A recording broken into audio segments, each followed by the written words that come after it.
আমার নাম ইমরান গিল এবং পেশায় আমি একজন শিক্ষক লাহোর থেকে এসেছি। আমার প্রশ্ন হল, আমি বাইবেল মুকাদ্দাস পবিত্র বাইবেল বহুবার অধ্যয়ন করেছি এবং যেহেতু আমি থিওলজির ছাত্র তাই আমি কুরআন মজিদও অধ্যয়ন করেছি। এবং এতে যখন আমি কুরআন মজিদ অধ্যয়ন করলাম তখন জানতে পারলাম। ভাই, আপনার নাম কি বললেন? ইমরান গিল। আপনি কি মুসলমান না অমুসলিম? আমি খ্রিস্টান। খ্রিস্টান, ঠিক আছে। আবার বলবেন প্রশ্নটি। জি, আমি এটা বলতে চাইছি যে আমি একজন শিক্ষক, থিওলজির শিক্ষক, এবং বাইবেল মুকাদ্দাসের পাশাপাশি আমি কুরআন মজিদও অধ্যয়ন করেছি। কিন্তু আমি দেখেছি সেখানে এমন অনেক আয়াত আছে যেখানে বলা হয়েছে যে ইঞ্জিল, তৌরাত এবং জবুরে হেদায়েত আছে, নূর আছে, রাস্তা আছে, সহজ সরল পথ আছে, সূরা মায়েদা আছে, সূরা আম্বিয়া আছে, সূরা মুমিনুন আছে। তো তারপর যদি এমন হয় তবে কেন এমন শিক্ষা দেওয়া হয় যে একদিকে মুসলমানরা বলে যতক্ষণ না এই 4টি কিতাবের উপর ঈমান আনবে আমরা মুমিন নই, মুসলমান নই, কিন্তু অন্যদিকে এগুলো পড়ে না কেন? কারণ এগুলো আপনাদের ইসলামিক কিতাব, আপনারা এগুলোর উপর ঈমান আনা ছাড়া মুসলমান নন, তো তারপর পড়েন না কেন? এবং আমাদের মাওলানা সাহেবরা কেন মুসলমানদের নিরুৎসাহিত করেন যে এই কিতাবগুলো আপনারা পড়বেন না? মাশাআল্লাহ, ভাই ইমরানের খুব ভালো প্রশ্ন, একদম পরিষ্কার। তিনি বলছেন যে কোরআন মজিদে অনেক জায়গায় উল্লেখ আছে তৌরাত, জবুর, ইঞ্জিল হেদায়েতের কিতাব। একদম ঠিক বলছেন, 100 ভাগ।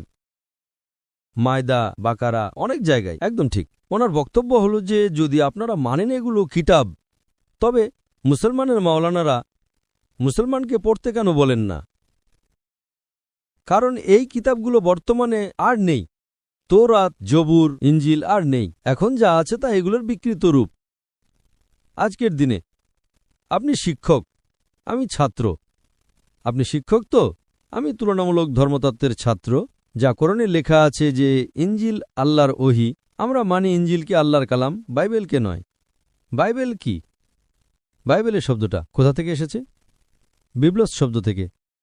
বিবলস মানে বইগুলোর বই, বুক অব বুকস, ঠিক কিনা? আপনি শিক্ষক, আমরা মানি।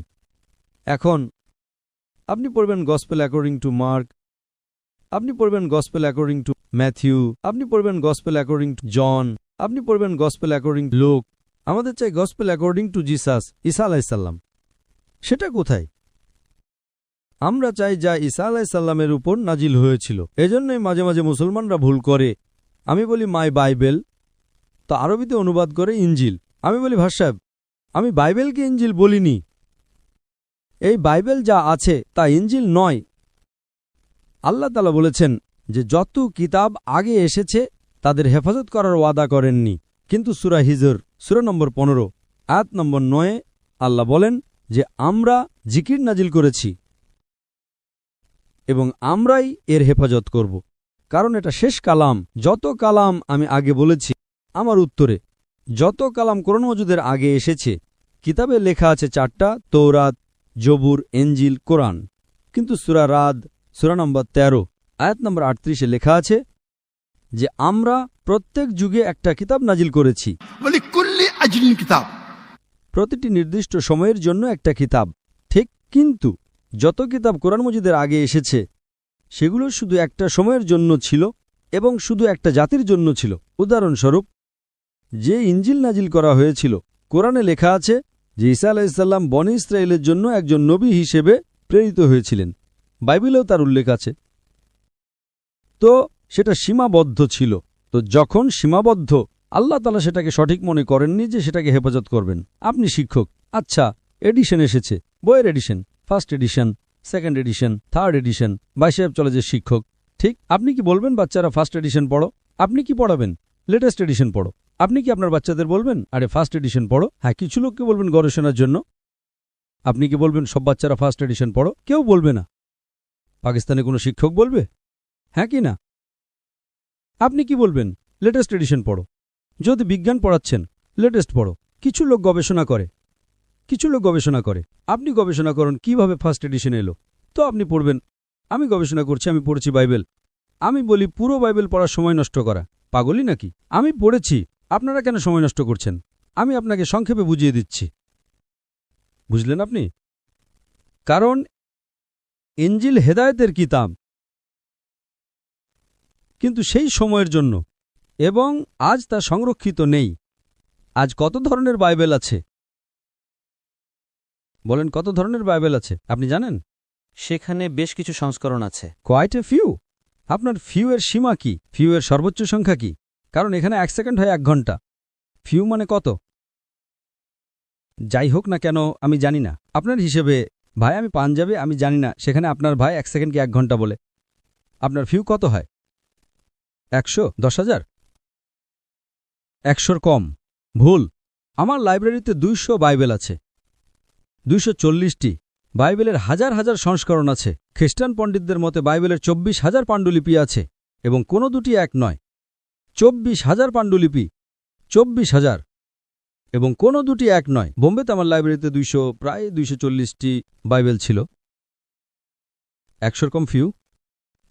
কোরআন, আরবি কোরআন কয়টি?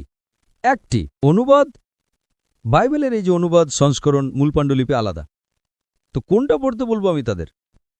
তো স্যার যেটা আসল সেটা পড়ুক গিয়ে। যেটা আসল সেটাই নেই। আপনি বলেন না, খ্রিস্টান পণ্ডিতরা বলেন। ভাই আপনি খ্রিস্টান পণ্ডিতদের পড়েননি, আর আমি তো একমত হব না। আসল নেই। 24,000 এটা বলতে পারেন এটা আসলের সবচেয়ে কাছাকাছি। আচ্ছা, কিছু লোককে পড়া উচিত, আমি পড়ি না। আমি জিজ্ঞেস করি আপনি কি স্কুলের ভিতরে বলবেন, কলেজে বলবেন, ও ভাই সাহেব আজ বইয়ের 20তম সংস্করণ চলছে, আপনারা বিজ্ঞান পড়ছেন, 1 থেকে 20 সব পড়ো, বলবেন কি আপনি? হ্যাঁ, কিছু লোককে বলবেন যদি আপনাকে গবেষণা করতে হয় কিভাবে এডিশনগুলো এলো, তো সেটা তো আমি আছি না পড়ার জন্য। আমি কেন বাকি লোকদের বলবো? 200 কোটি মানুষকে।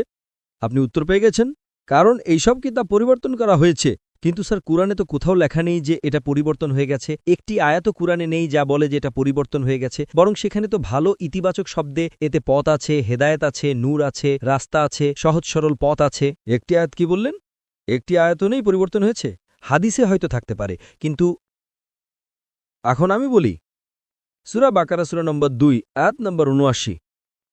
فويل للذين يكتبون الكتاب في أيديهم ثم يقولون هذا من عند الله ليشتروا به ثمنا قليلا। দুর্ভোগ তাদের জন্য যারা নিজ হাতে কিতাব লেখে এবং বলে এটা আল্লাহর পক্ষ থেকে। এটি কোরআনের আয়াত।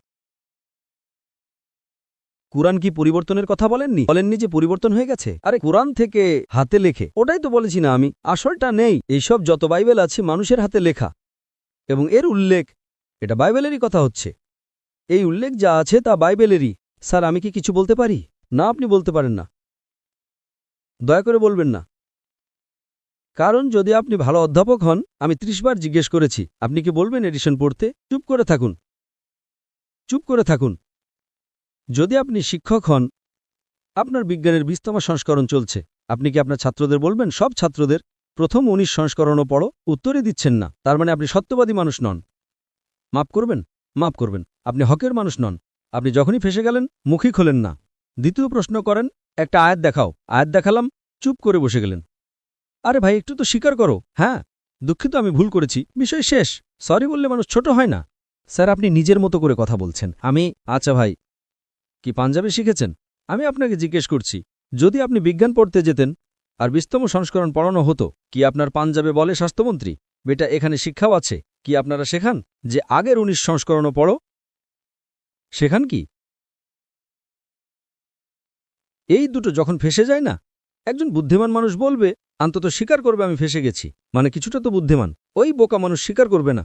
পুরো দুনিয়ার সামনে করো, হাজার হাজার মানুষ আপনাকে দেখছে। স্যার আমি আপনাকে সম্মান করি, আমি চাই আপনি আমাকে সম্মান করেন। আপনি আমাকে সম্মান করছেন না। আমি একটা সহজ প্রশ্ন করেছি। আপনি একজন শিক্ষক হিসেবে, আমি শিক্ষক নই, আপনি কি আপনার ছাত্রকে প্রথম 19 সংস্করণ পড়তে বলবেন? মুখ খোলো, মুখ খোলো। কিন্তু সাধারণ বই আর বাইবেলের মধ্যে পার্থক্য নাই। যে কোনো বই হোক ভাই, বাইবেল আর কোরআনের মধ্যে পার্থক্য আছে না? একদম ঠিক। কেন? ভাষা। বাইবেল আর কোরআনের মধ্যে আকাশ পাতাল পার্থক্য আছে। আকাশ পাতাল পার্থক্য আছে। একদম ঠিক, একদম ঠিক। তো বোকা নাকি যে মুসলমানকে বলবো বাইবেল পড়ো?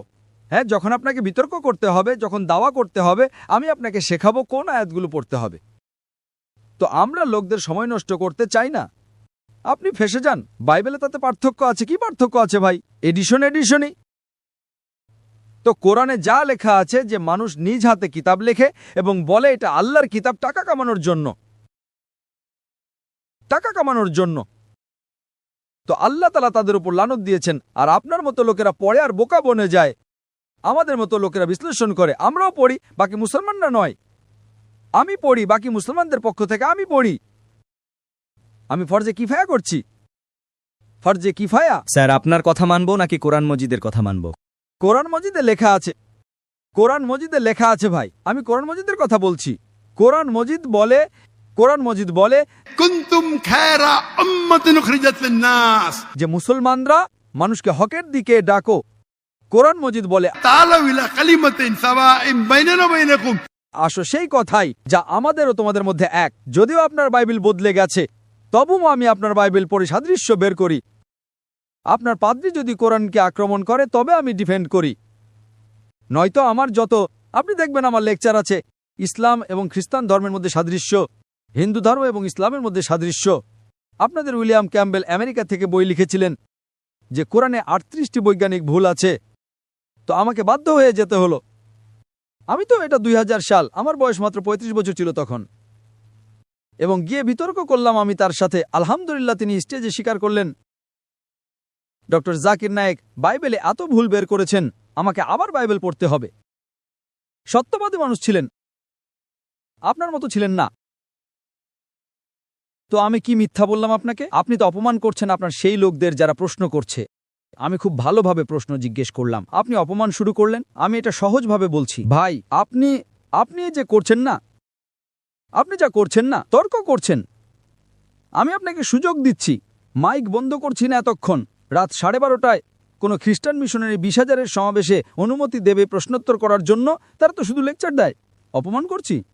আপনি প্রশ্ন করলেন, আমি উত্তর দিলাম কি না? আপনি বললেন একটা আয়াত দেখাও, আমি জবাব দিলাম। আপনার তো বলা উচিত ছিল মাশাআল্লাহ doctor Zakir Naik thank you. আপনি থ্যাংক ইউ বলছেন না। Thank you. রাত 12:30টায় হাজার হাজার লোকের সময় নষ্ট করছেন আর বলছেন অপমান করছি। আল্লাহ আপনাকে হেদায়েত দিন, আল্লাহ আপনাকে হেদায়েত দিন। থ্যাংক ইউ বলার বদলে অপমান বলছেন। Thank you. আপনি আমার প্রশ্নের জবাব দিয়েছেন, অনেক শুক্রিয়া। ব্যাস, জবাব তো দিয়েও দিলাম। আপনার এক প্রশ্নের না 3টি প্রশ্নের জবাব দিলাম। কারণ বাইবেল এটা ইনজিলের বিকৃত রূপ। কোরআনে কোথাও লেখা নেই যে বাইবেল আল্লাহর কিতাব।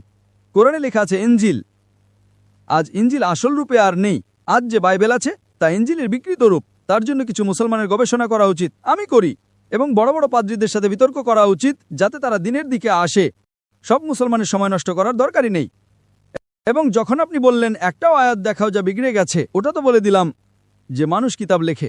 আপনার 2-3টি প্রশ্নের সবগুলির জবাব দিলাম।